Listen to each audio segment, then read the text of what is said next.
It featured Dre and DJ Yella from the World Class Wrecking Crew, Ice Cube from CIA, and Eazy-E and MC Ren from Ruthless Records. Originally conceived as a one-off project, this rap supergroup hit so hard that all 5 members quickly realised there was no going back. The man who really put it all together was Dr. Dre. Dre would take the group's distinct ideas, rhymes and beats and form them into a coherent whole. N.W.A exploded nationally in '89 with their second album, Straight Outta Compton. N.W.A told our story. They told our story. We were in the trenches every day, gangbanging, fighting, shooting, drug dealing, all of that. And they told our story. They didn't do that stuff. They say Eazy did it, but I can't speak on Eazy because I don't know him from out there in Compton. But Dre and all those guys and Ice Cube, they didn't do that. They told our story. They were in the neighborhood looking out the window and rapping. They were good at the penmanship, writing a story, sort of like a movie writer, a screenplay writer. They wrote the story about our lives, how we were living hardcore, saying fuck the police, a bitch is a bitch, and just the grimy, drinking 40 ounces in the hood every day, gang banging, rack 'em up, fighting, everything. They told the story.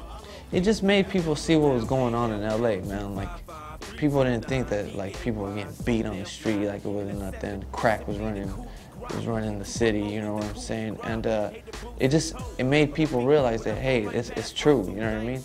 It's true. There is crooked cops, you know what I'm saying? There is a little twist in a little glitch in the matrix, you know what I mean?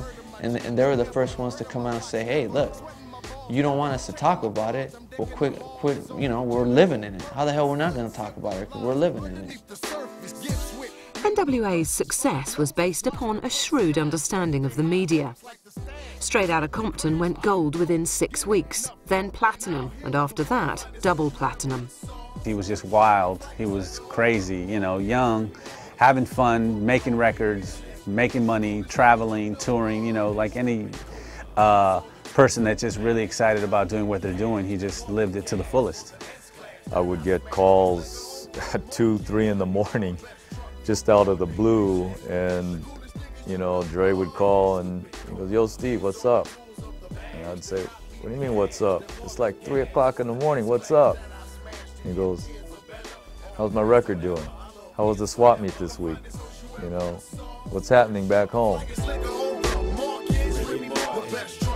I think the reason Straight Outta Compton made such a big impact was Dre captured a California sound and presented it to the rest of the world, where before everybody who was coming out, whether you were from the South, Canada, or anywhere, everyone was just imitating New York.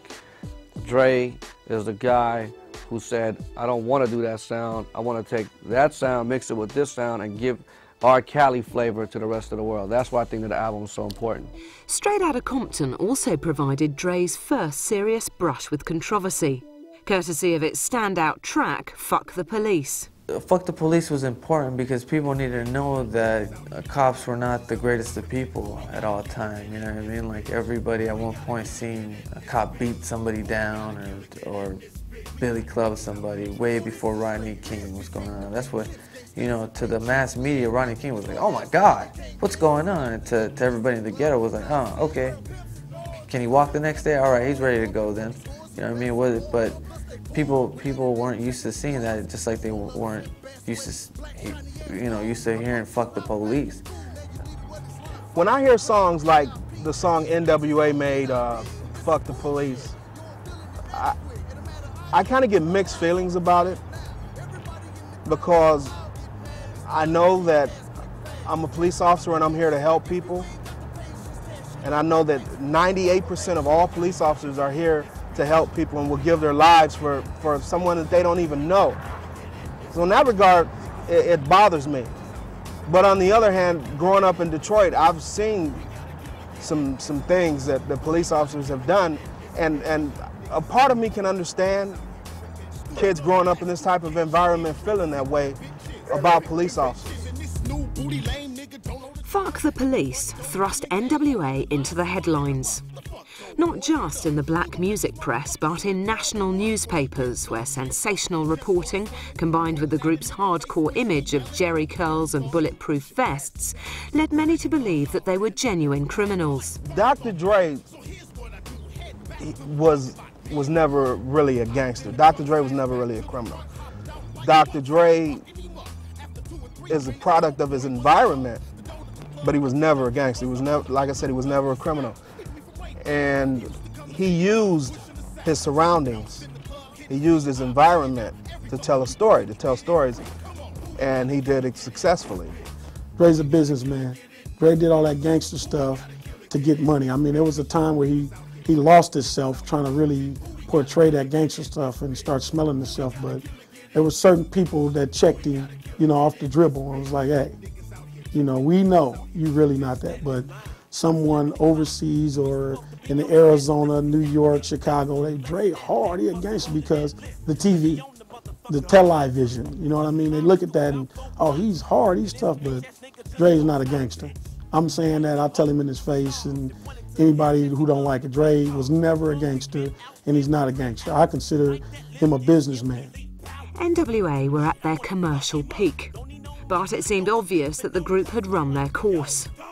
Dre was looking to leave N.W.A. and Ruthless Records behind. Because if it wasn't for N.W.A., all these crazy-ass groups wouldn't have been able to come out. Anybody from Eminem to Marilyn Manson, all these crazy, groups that come out. If it wasn't for them, it wouldn't have been. Look what was coming out at that time. Like I said, it was still that coked up era. You know what I mean? They were all with the long hair, but it was Poison and all that, Def Leppard, which is cool. I'm not knocking it, but that's what was going on. If it wasn't for Dre, probably would have been the same thing. You probably would have seen Eminem with long hair saying, "Put some sugar on me" or something like that. You know what I'm saying?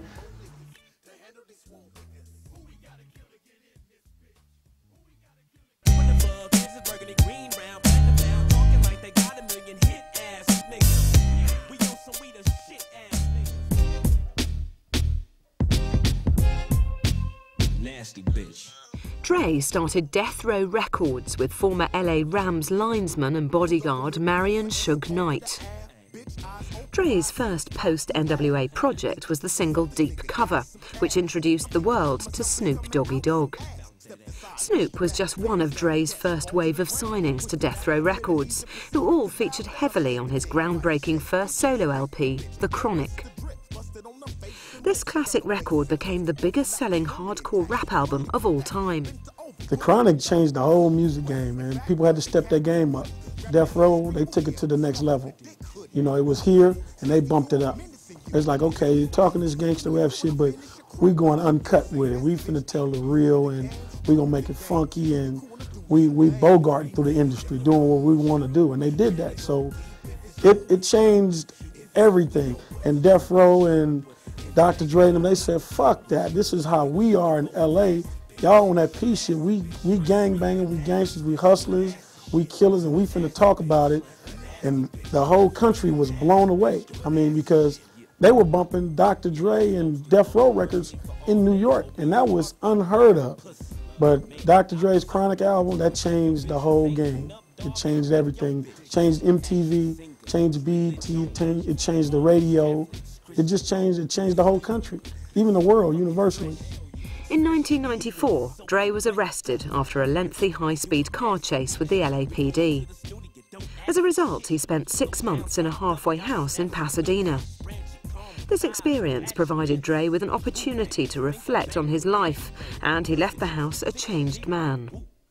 Under Suge Knight's direction, D.R.E. Records was becoming increasingly immersed in gang culture, to the detriment of the music. But Suge Knight, he's a good friend of mine, you know what I mean? And he was the CEO and the pioneer of D.R.E. Records. When D.R.E. first started, it was big because they did stuff that nobody ever did. The record label executives, they carried guns. When they went to concerts and people ran up on the stage, they get kicked off the stage, and it was like hardcore. It's D.R.E. You're not coming with that. We really street for real. And that was the first label that really just kept it gangster. They just kept it real hardcore from the streets. They didn't water nothing down, go Hollywood with it. And Suge went in there into those executives and he demanded, you know, to keep his publishing, to keep his masters, and he was the first one that really did that. Warren G had left the label after being slapped in public by Knight and having his lyrics altered to contain pro-blood sentiments. Knight had also initiated a feud with Sean Combs, aka Puff Daddy, escalating the existing East-West Coast rivalry among the rap fraternity to dangerous new heights. Knight decorated the death row offices in blood colours and continued to intimidate his rivals. Stories of violence, torture, assault and kidnapping were legendary.